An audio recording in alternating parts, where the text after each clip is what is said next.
você tocou num assunto importante, porque às vezes nós recebemos visitas de gestores, colegas farmacêuticos, ou equipes que estão em fase de implementação de projetos Farmácias Vivas, tanto aqui na nossa região, do entorno do Distrito Federal, alguns outros municípios aqui de Goiás, e uma coisa que eu sempre falo para eles, olha, vocês vêm aqui e se preocupam com a questão farmacêutica, né? Qual é a área de produção do fitoterápico que eu preciso ter, quais equipamentos eu preciso adquirir, é, quais eu preciso utilizar no processamento, que modelo de estufa vocês utilizam, mas eu digo, você tem que primeiro se preocupar com o cultivo da planta, porque se você implementar um laboratório comprando, adquirindo esses equipamentos, se você não tiver matéria-prima, mais nada você consegue realizar.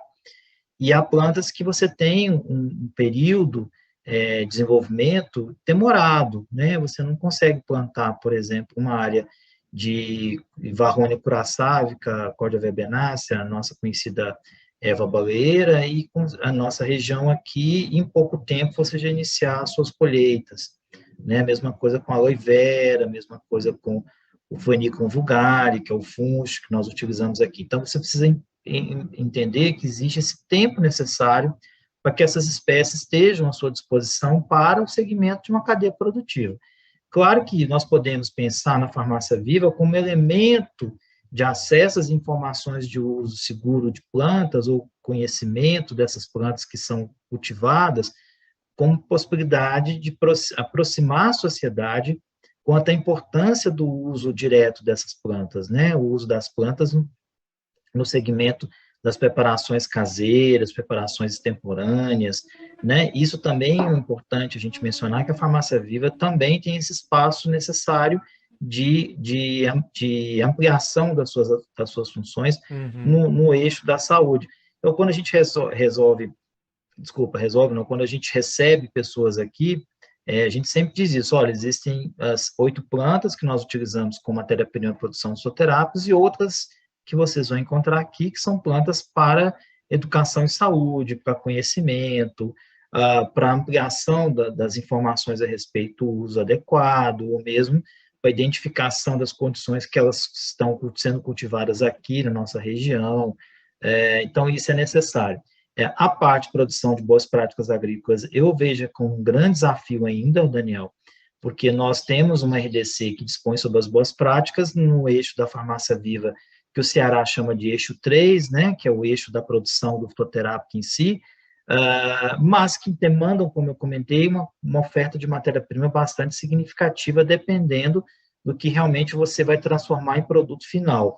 Então, quantos quilos você precisa por ano de folhas frescas de Plectanthus barbatus, né, do nosso conhecido boldo nacional, para você produzir X mil frascos de tintura de 30 ml por ano. Esse mapeamento nós temos aqui por conta do nosso contato, né, feito com esse segmento há tantos anos, em que a gente consegue ter esses informes, essas estatísticas preenchidas.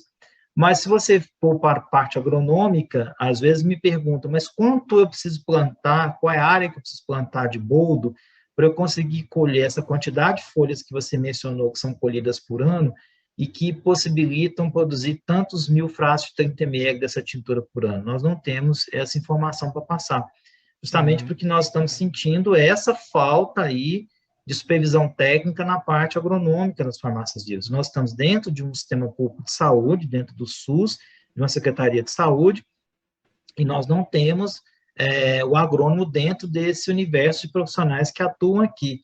Então, o que Uhum. acontece? A gente tem que tentar adequar a nossa realidade ao que é possível dentro do nosso conhecimento, né? As espécies que nós temos aqui são espécies de fácil cultivo, que nós conseguimos adaptar à nossa realidade, mas caso a gente queira introduzir uma espécie exótica, queira produzir um novo fitoterápico, ofertar uma nova possibilidade de tecnologia, a gente vai precisar realmente ter esse apoio. E nesse Claro. ponto a gente precisa avançar muito ainda, sabe? Eu acho que a gente precisa repensar para os próximos anos como que a gente vai criar essa estrutura de horta oficial, como que a gente vai Uhum. aproximar esse segmento agrícola, né? Seja em uma instituição universitária, um curso de agronomia que nos dê apoio, ou mesmo uma instituição como a Emater, instituições que estão envolvidas nesse assunto, né? O Ministério da Agricultura com sua interface também, para que a gente consiga equalizar. Aqui a gente fez uma coisa que nós consideramos importante no sentido dos resultados que nós temos, que é a aproximação com a Fundação de Amparo ao Trabalhador Preso, a FUNAP, que tem uma fazenda, né, uma área de cultivo dentro do complexo penitenciário da Papuda, e que em 2010 nós apresentamos um projeto para a FUNAP, à época, para a diretoria da FUNAP, e foi aprovado, e nós iniciamos o cultivo de 3 das 8 espécies que nós utilizamos muito aqui na área agrícola da FUNAP, que, por incrível que pareça, se identificaram tão bem lá, mais do que aqui, a farmácia viva, por conta de uma questão mesmo do solo, da região onde está a fazenda da Papuda, aqui em Brasília. E nos garante oferta, durante o ano todo, de 3 espécies que nós precisamos muito aqui. Inclusive, com uma delas, que nós vamos, a partir desse ano, nosso projeto foi aprovado agora em fevereiro, e apresentado ano passado, em maio, aqui na Secretaria de Saúde, de um novo fitoterápico a partir de uma planta que nós já temos uma produção significativa na Papuda. Então, se não fosse a produção da Papuda, o que nós temos aqui na área anexa à farmácia viva não seria suficiente para que nós pudéssemos apresentar esse novo fitoterápico. Então, veja só, qualquer projeto que envolva um novo fitoterápico precisa envolver uma cadeia produtiva, e essa cadeia produtiva começa com a planta, né? Sem a planta não dá. Para você utilizar para um projeto que envolva trabalho comunitário em saúde, preparações caseiras, mudas, partes da planta in natura, que a pessoa utilize, leve para casa, tudo bem, mas para você ter condições de colher praticamente boa parte do ano e ter oferta de produto, é um grande desafio para as farmácias vivas, né? Não é uma coisa rápida, é uma coisa que depende de investimento, depende de conhecimento das espécies adequadas e domesticação, né, dessas espécies na área onde você vai montar a sua estrutura de farmácia viva. Sim. Acho que esse é um ponto, Newton, que é fundamental. Assim, quando, né, vem tendo, né, um conjunto de discussões, né, para a implementação de farmácia viva das plantas medicinais fitoterápicas, vem tendo um acúmulo de discussões, né? Um ponto fundamental foi o Seminário de Assistência Farmacêutica de 2004, né, que traz né, fortemente a questão das plantas medicinais, do fitoterápico, como parte da assistência farmacêutica, né? Não sei se teve uma coincidência que você falou que vocês tiveram, né, um grande avanço em 2004, né, por estar inserido na assistência farmacêutica, não sei se tem a ver com esse seminário. Mas esse foi um ponto, e em 2006, né, a política de plantas medicinais ela é lançada como um decreto presidencial envolvendo mais de 11 ministérios, né, mostrando que para você ter realmente uma produção consistente de plantas medicinais para poder fazer o fitoterápico, né, você tem que ter um envolvimento de outras áreas, né, e isso como política pública, né.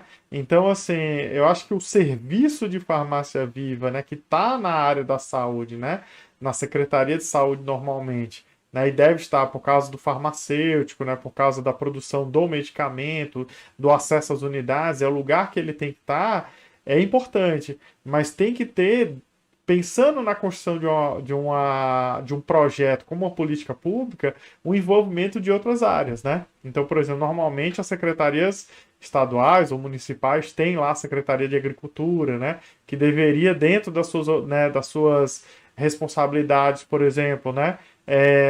Trazer um agrônomo para estar trabalhando junto desses projetos, né? Tinha que pensar justamente, né? Um horto municipal e a manutenção disso, né? Um horto que é educativo para a população, né? Até para banco de mudas, né? Coisa que a farmácia viva acaba que faz também. E principalmente áreas de produção de plantas medicinais, né? Que dê conta, né? E aí existem diversos mecanismos nas políticas públicas, né? Para estimular essa produção, seja como um serviço público ou a partir de iniciativas, né, privadas, dos agricultores locais. E aí a própria secretaria pode fazer o controle de qualidade, por exemplo, né, para isso chegar com certificação necessária na farmácia viva, né? Que eu acho que é uma as farmácias vivas que vão, né, fazer essa aquisição da matéria-prima, né? São muitas regras, né, sanitárias, né? Que ele tem que atender. E às vezes só o serviço de farmácia viva ele não dá conta, né, de fazer todos os testes, e aí já tem que comprar um produto já com a qualificação, e para isso, né, acaba que compra, né, de fornecedores e não da iniciativa local, né? Então tem alguns desafios importantes, né, para que isso, né, avance, né, de uma forma mais efetiva, como você está falando, né?